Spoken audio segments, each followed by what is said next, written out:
কি গো পুটির বাবা, মন খারাপ করে দাঁড়িয়ে আছো, কি ব্যাপার বলো তো? আরে বলো না গোপাল, এবছর তো দেখছো খুবই বর্ষা, মাঠে চিচিঙে শশা কুমড়ো সমস্ত কিছু করেছিলাম, কিন্তু বর্ষায় সমস্ত কিছু পচে গেছে। হ্যাঁ হ্যাঁ, তুমি ঠিকই বলেছো, বর্ষাটা এবারে অতিরিক্ত হচ্ছে।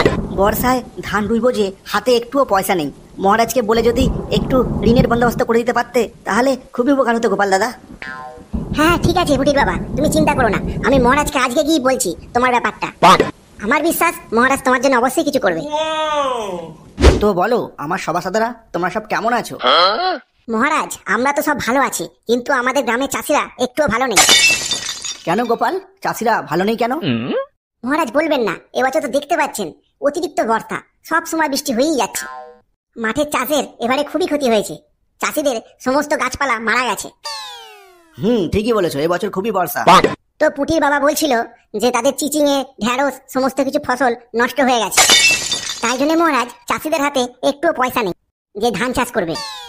তো মহারাজ গ্রামের কৃষকদের যদি একটু ঋণ দিয়ে সাহায্য করতেন তাহলে চাষিরা চাষবাস করতে পারত। আপনি সবই তো জানেন মহারাজ, এক বছর যদি চাষিরা চাষ না করে তাহলে আমাদের রাজ্যে খাদ্য সংকট দেখা দেবে। গোপাল, কথাটা তুমি ঠিকই বলেছো, কিন্তু এখন তো আমার ভাড়ার অবস্থা খুবই খারাপ, আমি কিভাবে চাষিদের লোন দেবো?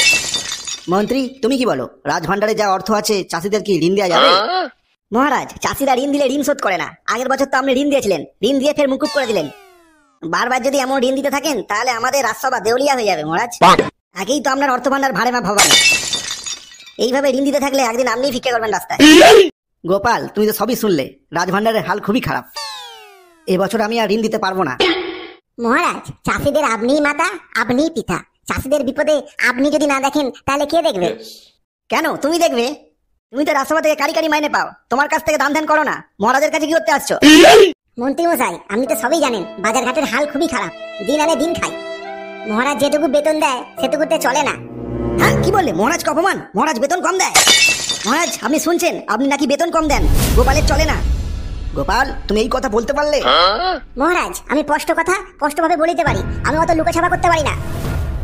আপনি মন্ত্রী ছাড়া রাজসভার প্রতিটি সদস্যকে জিজ্ঞাসা করুন ওদের কেমন চলে। মন্ত্রীর তো অভাব হবে না, মন্ত্রীর মাইনে থেকে উপরি ইনকাম দ্বিগুণ। আমি তো আর মন্ত্রীর মতো মোহর চুরি করি না, তাই জন্য আমার অভাব। গোপাল তুমি কি বললে, আমি মোহর চুরি করি? তুমি প্রমাণ দিতে পারবে আমি মোহর চুরি করি? কি সভাসদরা, তোমাদের বেতন আমি কম দেই? হ্যাঁ মহারাজ, আপনি যা বেতন দেন আমাদের চলে না, আমার বাজারে অনেক ধার। সেনাপতি তোমার কি মত? হ্যাঁ মহারাজ, গোপাল ঠিকই বলেছে। বিজ্ঞানী তুমি কি বলবে? মহারাজ আমারও চলে না ঠিক মতো। হ্যাঁ মহারাজ ঠিকই বলেছে গোপাল, আমারও চলে না, বাজারে প্রচুর ধার। মহারাজ আমি গণনা করে দেখছি, গোপালের এটা চক্রান্ত, গোপাল সবাইকে উত্তপ্ত করে তুলছে। যা কেলো, আমি তাকে কি বললাম? ঠিক আছে গোপাল, তুমি যা চাষিদের সাহায্য করবে আমি তার দ্বিগুণ সাহায্য করব। তুমি যাও, তোমার কাছে যা অর্থ আছে সেটা দিয়ে চাষিদের সাহায্য করো। মহারাজ আমার কাছে যা অর্থ আছে আমি তা দিয়ে সাহায্য করি না, চাষিদের জন্য আমার মন কাঁদে। ও তাই নাকি? আপনি যদি কথা দেন যে দ্বিগুণ মোহর দেবেন আমি সাহায্য করতে পারি। কি বলো, তোমার কাছে কত মোহর আছে? মহারাজ আমার কাছে 1,90,000 মোহর আছে। আরে তোমার কাছে যা মোহর আছে তো আমার কাছেই নেই, তুমি অত মোহর কোথায় পেলে?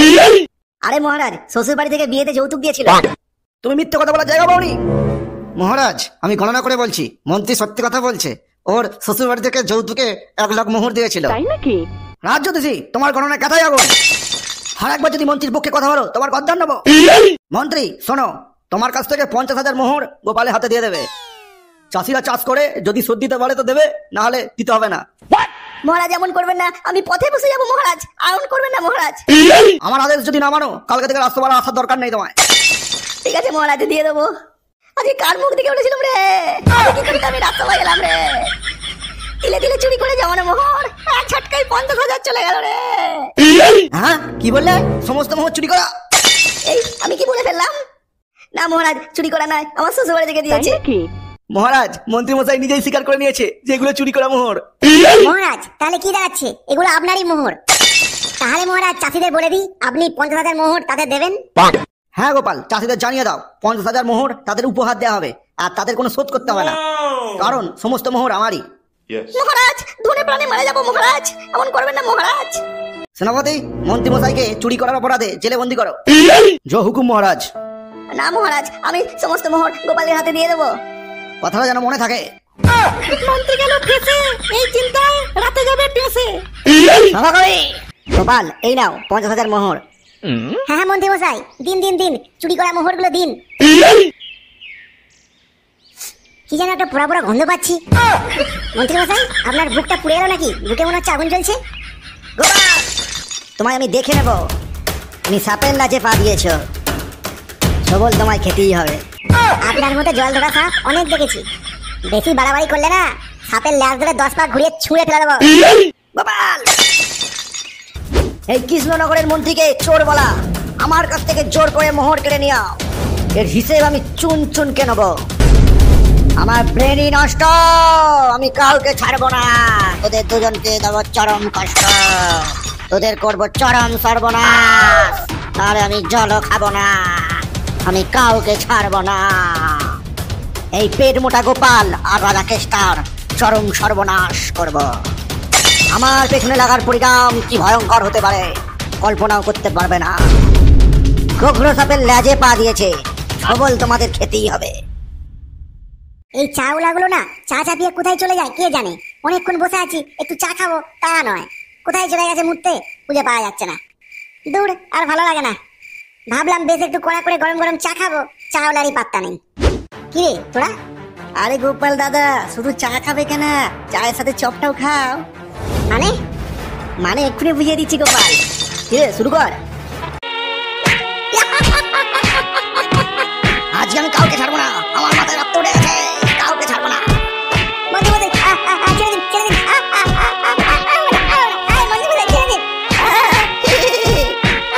ছেড়ে দিন, ছেড়ে দিন, ছেড়ে দিন, ছেড়ে দিন, বড় বড় ছেড়ে দিন, ছেড়ে দিন। ওরা, স্পিড ওরা। ওকে মন্ত্রী মশাই, স্পিড ওড়াচ্ছি। কি ব্যাপার মন্ত্রী, এখনো গোপাল আসেনি? মহারাজ, গোপাল তো রোজ দেরি করে, দেখুন পেট মোটা গোপাল নাকে সর্ষের তেল দিয়ে ঘুমোচ্ছে। এই গোপালটাকে নিয়ে আর পারা গেল না, প্রতিদিন রাজসভায় লেট করে আসবে। গোপাল কিভাবে রাজসভায় আসবে? গোপালকে তো বন্দি করে রেখে দিচ্ছি। যাই হোক, মহারাজকে নেমন্তন্ন করতে হবে, আর সেই সুযোগে বটা খটাকে দিয়ে মহারানীকে তুলে নিয়ে চলে যাবো। মহারাজ, আপনার কাছে একটা অনুরোধ আছে। মন্ত্রী, তোমার কিসের অনুরোধ, বলে ফেলো। মহারাজ, আমার বইয়ের অনেকদিন ইচ্ছা আপনাকে আমার বাড়িতে নিয়ে গিয়ে পেট পুড়ে খাওয়ানোর। বাজারে নতুন গঙ্গার ইলিশ এসেছে, আমার বইয়ের ইচ্ছা আপনাকে পেট পুড়ে খাওয়াবে। আপনি যদি আমার বাড়িতে একটু সেবা করেন তাহলে আমার জীবন সার্থক হবে। হ্যাঁ, কি বলো মন্ত্রী, ইলিশের নেমন্তন্ন করছো? ঠিক আছে, চলে যাব। মন্ত্রী মশাই, আমাদের নেমন্তন্ন করবেন না? হ্যাঁ হ্যাঁ, তোমাদেরও নেমন্তন্ন হবে। আজকে দুপুরে মহারাজকে খাই, পরের দিন দুপুরে তোমাদের নেমন্তন্ন থাকবে। তো রাজা মশাই, আপনার নেমন্তন্ন, আপনি চলে যাবেন আজকে দুপুরবেলা। হ্যাঁ ঠিক আছে, ঠিক আছে, চলে যাব। তাহলে মহারাজ আমি এখন আসি, বাজার থেকে 1 কেজি সাইজের ইলিশ মাছ কিনতে হবে আপনার জন্য। 1200 টাকা কেজি, বুঝতেই তো পারছেন। হ্যাঁ ঠিক আছে, তুমি এখন আসো। ঠিক আছে মহারাজ, আপনি দুপুরবেলা চলে যাবেন। হ্যাঁ ঠিক আছে, ঠিক আছে। তো সভাসদ, আজকের মতো তোমাদের ছুটি। মহারাজ, আমার যেন কেমন সন্দেহ লাগছে। কেন, তোমার সন্দেহ লাগছে কেন? মহারাজ, মন্ত্রী তো কোনোদিন কাউকে নেমন্তন্ন করে না, হঠাৎ আপনাকে ইলিশের নেমন্তন্ন করলো, নিশ্চয়ই কোনো কারণ আছে। আরে তোমাদের সব কথায় সন্দেহ, এই গোপালের সঙ্গে থেকে থেকে না তোমাদের সন্দেহবাতিক রোগ ধরেছে। যাও যাও যাও, আজকের মতো রাজসভা বন্ধ। কি ব্যাপার মন্ত্রী, ইলিশ মাছ ভাজার গন্ধ পাচ্ছি না, অনেকক্ষণ বসে আছি। আরে রাজা মশাই, চিন্তা করছেন কেন? ইলিশ মাছ ভাজা এক্ষুনি হবে, আপনি একটু ওয়েট করুন। ধুর, আর কতক্ষণ ওয়েট করবো? দাঁড়ান দাঁড়ান মহারাজ, 1 মিনিট দাঁড়ান। বড়া বড়া, মহারাজকে এক্সট্রার জন্য ইলিশ মাছ ভাজা নিয়ে আয়, খাবে। কি ব্যাপার, বড় হঠাৎ এখানে কি করছে? কেন মহারাজ, আপনাকে ইলিশ মাছ খাওয়ানোর জন্য তোড়জোড় করছে। কয় ইলিশ মাছ ভাজা, কয় বড় হঠাৎ কাছে। বড় ঘটা, মহারাজকে ইলিশ মাছ ভাজা খাইয়ে দে তো। আচ্ছা মন্ত্রী মশাই, মহারাজকে ইলিশ মাছ ভাজা খাইয়ে দিচ্ছি। কত শখ, ইলিশ মাছ ভাজা খাবে। মানে মানে এক্ষুনি বুঝতে পারবেন। খুব খারাপ হয়ে যাবে কিন্তু, আমাকে ডেকে এনে অপমান। বড় ঘটা, দাঁড়িয়ে আছিস কেন? মহারাজকে ইলিশ মাছ ভাজা খাওয়া। ওকে মন্ত্রী মশাই, ইলিশ মাছ ভাজা খাওয়াচ্ছি মহারাজকে। আরে মন্ত্রী, চলে দাও, চলে দাও, চলে দাও, চলে দাও। মন্ত্রী, মন্ত্রী, মন্ত্রী এগিয়ে হচ্ছে, আমাকে মারছো কেন, আমাকে মারছো কেন? মার মার, বড় আরো মার, মার আরো মার, আরো মার, আরো মার।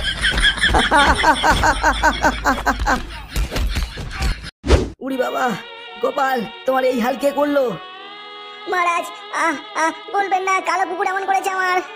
মহারাজ, একটু নড়াচড়া করলেই ভেতরে ঢুকে যাবে, আর বাঁচবো না। মন্ত্রী, তুমি এসব কি করেছো গোপালের সাথে? মহারাজ, বেশি চেঁচাবেন না, বেশি চেঁচালে না গোপালের মতো হাল হবে। কালো কুকুর, কপালটা ভরে দে। না না মন্ত্রী, থাক থাক থাক থাক থাক। কালো কুকুর, এদের খেয়াল রাখ, মহারানীকে তুলতে যাচ্ছি, এরপর মন্ত্রী মশাই রাজা হবে। মন্ত্রী, মহারানীর গায়ে হাত দেবে না। আরে রাজা মশাই, মহারানীকে আমি বিয়ে করবো আজকে রাতে। বিয়েতে ইলিশ মাছ ভাজা করবো, আপনাকে মাটিয়ে দেবো, এখানে বসে বসে খাবেন। মন্ত্রী কালো কুকুর, তরোয়ালটা সঠিক জায়গায় ভরে দে তো। ঠিক আছে মন্ত্রী মশাই, ভরে দিচ্ছি। আরে আরে মন্ত্রী, আরে আরে থাক থাক থাক থাক থাক। কি গোপাল, তুমি কিছু বলছো না কেন? মহারাজ, বেশি কথা বললে ভিতরে ঢুকে যাবে। কালো কুকুর যা অবস্থা করেছে, 6 মাস থাকতে পারবো না আমি। কালো কুকুর, এদের চোখে চোখে রাখ, মহারানীকে তুলতে যাচ্ছি। ঠিক আছে মন্ত্রী মশাই। বড় আচ্ছা আচ্ছা আচ্ছা, অনেক কাজ আছে। হ্যাঁ চলুন মন্ত্রী মশাই। আমার কি সর্বনাশ হয়ে গেল রে, মহারানীর ফের বিয়ে হয়ে যাবে রে। কি সর্বনাশ করে দিল মন্ত্রী রে। এতদিন দুধ কলা দিয়ে কাল সাপ পুষেছিলাম রে। আমাকে কিছু বুদ্ধি খাটাতে হবে দেখছি, নাহলে মন্ত্রী মশাই অনেক বড় ক্ষতি করে ফেলবে। আমার কি হয়ে গেল রে, আমার কি সর্বনাশ হয়ে গেল রে, আমার সর্বনাশ হয়ে গেল রে। আরে ধুর, চুপ কর, ছুরি বড় দেবো। আচ্ছা কালো কুকুর, আমাদের গার্ড দেওয়ার জন্য মন্ত্রী তোমায় কত টাকা দিয়েছে? কেন, সেটা জেনে তোমার লাভ কি? আরে বলো না। এই কাজটা করার জন্য মন্ত্রী আমাকে 500 মোহর দেবে বলেছে। মহারাজ 50,000 মোহর দেবে, তুমি আমাদের ছেড়ে দাও। কি রাজা মশাই, গোপাল কি বলছে? 50,000 মোহর, তোদের মৃত্যুদণ্ড দেবো রে, তোদের মৃত্যুদণ্ড দেবো, একবার মুক্তি পাই। আরে রাজা মশাই, কাঁটা দিয়ে কাঁটা তুলতে হয়, এখন মাথা গরম করে লাভ আছে? হ্যাঁ হ্যাঁ গোপাল, বুঝেছি বুঝেছি। এই তোরা কি হুজুর হুজুর করছিস? আরে কালো কুকুর, রাজা মশাইকে বোঝাচ্ছি যে 50,000 মোহর দিলে তোমার কিছুই হবে না। হ্যাঁ কালো কুকুর, তোমাকে 50,000 মোহর দেবো, আমাদের ছেড়ে দাও। সত্যি বলছেন তো? 50,000 মোহর দেবেন? হ্যাঁ সত্যি সত্যি, 3 সত্যি বলছি। ওকে ওকে, তাহলে ছেড়ে দিচ্ছি। মন্ত্রী মশাই জানতে পারলে আমার আস্ত রাখবে না। আরে এইসব মোহর নিয়ে তুমি অন্য রাজ্যে চলে যাবে, সেখানে থাকবে, মন্ত্রী মশাই তোমার টিকেও খুঁজে পাবে না। আচ্ছা ঠিক আছে, তোমাদের দুজনকে ছেড়ে দিচ্ছি। মন্ত্রী মশাই, কি ব্যাপার? আপনি রাজা মশাই চেয়ারে বসলেন? আরে আজকে থেকে তোদের রাজা আমি। মহারাজ আর গোপালের সিম শেষ। আমার থেকে 50,000 মোহর নেয়া, এর ফল হাড়ে হাড়ে ভুগছে মহারাজ আর গোপাল। মন্ত্রী, তুমি সেনাপতি থাকতে এই কাজটা করতে পারলে? এই বেশি বকলে না, তোকে ঘাট ধাক্কাতে বার করে দেবো রাজসভা থেকে। যদি রাজসভা চাকরি করতে চাস তাহলে চুপচাপ থাকবি, না হলে সোজা ঘাট ধাক্কাতে বার করে দেবো। এখন আমি কৃষ্ণনগরের রাজা। রাজামশাই, আরে হবে না, ভুল হয়ে গেছে, ভুল হয়ে গেছে, দয়া করে চাকরিটা খাবেন না। হ্যাঁ, তোদের চোখে এরকম ভয় দেখতে চাই আমি। মন্ত্রী হলো রাজা, সময় এলেই পাবেন সাজা। সহকবি, তুমি কি বললে? আমি সাজা পাবো? কালকে থেকে তোমার রাজসভা আসতে হবে না, তোমার আজকেই চাকরি শেষ। যাও, দূর হয়ে যাও। আরে ভুল হয়ে গেছে মন্ত্রী মশাই, আর হবে না। রাজপণ্ডিত, তোমার সাথে একটু দরকারি কথা আছে। হ্যাঁ বলুন মহারাজ। বলছি রাজা তো হলাম, রানীটাকেও তো নিতে হবে। আজকে কোনো বিয়ের লগ্ন আছে? আরে কি বলেন রাজামশাই, আজকে 5টাতেই লগ্ন আছে, তাহলে 2 হাত 1 করে দিই। ঠিক আছে, তাহলে আজকে বিকালে 2 হাত 1 হয়ে যাক। মন্ত্রী মশাই, এই পাপ কাজ আপনি করবেন না। এই রাজপণ্ডিত, বেশি বললে ঘাট ধাক্কাতে বার করে দেবো। রাজা মশাইয়ের মুখের উপর কথা। যা করে করুক, আমি কিছু বলবো না, সময় এলেই শাস্তি পাবে। সেনাপতি, তুমি মনে মনে কি বলছো? কিছু বলিনি মহারাজ। এই তো মহারাজ বলছো, এই তো, বাহ বাহ, good bye good bye. Rajpandit, তুমি বিয়ের সময় যদি যোগাযোগ করো, আর রত্ন ভান্ডার থেকে মোহর নিয়ে নেবে, যা বিয়ের খরচা আমি দেবো। আর মহারাজ বকশিসটা আমার? আরে সব পেয়ে যাবে, সব পেয়ে যাবে, চিন্তা নেবে না। আচ্ছা ঠিক আছে, রাজসভার কাজ বন্ধ রইলো। রাজা মশাই, রানীমা রাজি হয়েছে? আরে কি বলো রাজপণ্ডিত, রাজি হবে না? মহারানীর বাপ রাজি হবে। ঠিক আছে, আমি এখন আসছি, অনেক কাজ আছে, রানীকে তুলতে হবে আবার। মন্ত্রী মশাই, থুড়ি থুড়ি থুড়ি, রাজা মশাই আপনি কিন্তু বড় ভুল করছেন। এই 2 পয়সা সব হবে, আমাকে ঠিক ভুল শেখাবি না। বেশি ভুমুর ভাঙুর বললে না, চাকরি খেয়ে নেবো। মন্ত্রী, রাজা মশাইকে খুঁজে পাওয়া যাচ্ছে না, আমার খুব মন খারাপ। রাজা মশাইকে আমার কাছে এনে দাও। আরে রাজামশাইকে কি করে খুঁজে পাবেন? রাজামশাইকে তো আমি তুলে নিয়ে গেছি। হ্যাঁ নয় হ্যাঁ, এবার আমরা কেউ তুলবো, আজকে রাতে আপনার আর আমার বিয়ে। কি বলে সব? আরে মহারানী ঠিকই বলছি, আজকে 5টার সময় শুভ লগ্ন দেখে আপনার সাথে আমাদের মহারাজার বিয়ে। এটা কোনোদিন হতে পারে না, এটা অসম্ভব বাবা। মহারানী মাথা গরম করবেন না বলে দিচ্ছে, মাথা গরম হয়ে গেল না কুরুক্ষেত্র দিয়ে দেবো।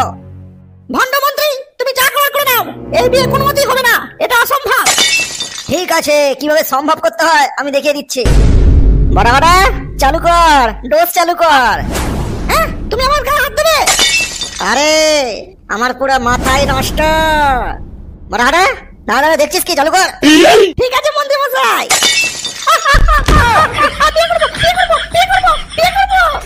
মন্ত্রী মশাই, ডোজ কি থামাবো? না, ডোজ থামাস না, আরো কিছুক্ষণ দে, প্রচুর রস জমেছে। ছেড়ে দাও, ছেড়ে দাও, আর হবে না, বিয়ে করে দেবো।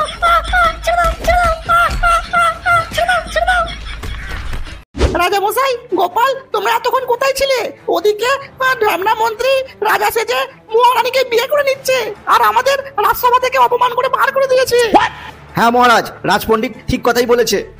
মহারাজ, তাড়াতাড়ি চলুন, ওখানে মহারানীকে মন্ত্রী মশাই এতক্ষণে হয়তো বিয়ে করে নিয়েছে। আমার মাথায় নষ্ট, আজকে মন্ত্রীকে দেবো কষ্ট। গোপাল, তাড়াতাড়ি চলো। হ্যাঁ হ্যাঁ রাজা মশাই, তাড়াতাড়ি চলুন, একই সব পড়েছে কাণ্ড। রাজা মশাই, আপনি আর গোপাল এতক্ষণ কোথায় ছিলেন? আর বলো না সভাকবি, আমাকে আর রাজা মশাইকে ওই মন্ত্রী মশাই তুলে নিয়ে গেছিল, তুলে নিয়ে আটকে রেখে দিয়েছিল। আমরা অনেক বুদ্ধি খাটিয়ে বেঁচে বাইরে আসতে পেরেছি। এখন তাড়াতাড়ি চলো, মহারানীকে মন্ত্রীর হাত থেকে বাঁচাতে হবে। হ্যাঁ হ্যাঁ, চলুন চলুন, তাড়াতাড়ি চলুন। আষাঢ় মাসে শুভ দিনে মন্ত্রী মশাই বিয়ে করে মহারানীকে। মহারানীর এইটা নিয়ে 2 নম্বর বিয়ে হচ্ছে শুভ লগনে বর্ষাকালে। এই কিসব মন্ত্র করছিস? আরে মন্ত্রী মশাই, ঠিকই মন্ত্র পড়ছি। এইভাবে মন্ত্র বললে আপনার বিবাহিক জীবন সুখের হবে। আচ্ছা আচ্ছা আচ্ছা, পড় পড় পড়, ভালো করে পড়। মন্ত্রী মশাইয়ের বিয়ে 2টো হয়ে গেল, আর আমাদের এত বয়স হয়ে গেল, একটা বিয়ে হলো না। হ্যাঁ রে, ঠিকই বলেছিস বটা। মন্ত্রী মশাই, আপনার আগের বউটা কি করবেন? আরে একটা বউকে রাজসভা রেখে দেবো, আর একটা বউকে নিজের বাড়িতে রেখে দেবো, বুঝেছিস? রাজ্যতেছি আর মন্ত্রী, তোমাদের দুজনকেই দেখে নেবো। রাজা মশাই ফিরে আসো। বড় ঘটা, মহারানীর ফের চুলকানি বেড়েছে, দোষটা চালু কর। না না না, আর হবে না, আর মারবেন না। তাহলে চুপ করে বস, বিয়ের মন্ত্র পড়তে দে। এই রাজ্যশ্রী, থেমে গেলে কেন? চালু করো। হ্যাঁ, আষাঢ় মাসে মন্ত্রী মশাইয়ের সাথে মহারানীর বিবাহ সম্পন্ন হচ্ছে। মন্ত্রী মশাইয়ের আগের বউ যদি জানতে পারে এই বিয়ের খবর, মন্ত্রী মশাইকে ঝাঁটা দিয়ে রামদোলাই দেবে। মন্ত্রী, তোমার এত স্পর্ধা বেড়ে গেছে, তুমি মহারানীকে বিয়ে করো। আজকে তোমার গদ্দান নেবো। আরে আপনাদের কে ছেড়ে দিল? আরে কে আর ছাড়বে, তোমাদের বিশ্বস্ত কালো কুকুর ছেড়ে দিয়েছে মাত্র 50,000 মোহরের বিনিময়ে। আমি কি শুনলাম? আমি কি শুনলাম? আমার ব্রেনটাই নষ্ট। কালো কুকুর, তোকে আমি ছাড়বো না। আমার স্বপ্ন ছাড়খাড় করে দিলি। আরে মন্ত্রী, তুমি পানে বাঁচে থাকলে কালো কুকুরের হিসেব নেবে, আগে আমার হিসেবটা নিয়ে নি। আরে মহারাজ ভুল হয়ে গেছে, ক্ষমা করে দিন, আর হবে না মহারাজ, আর হবে না। সেনাপতি, স্টার্ট করো। হুকুম মেরা আকা।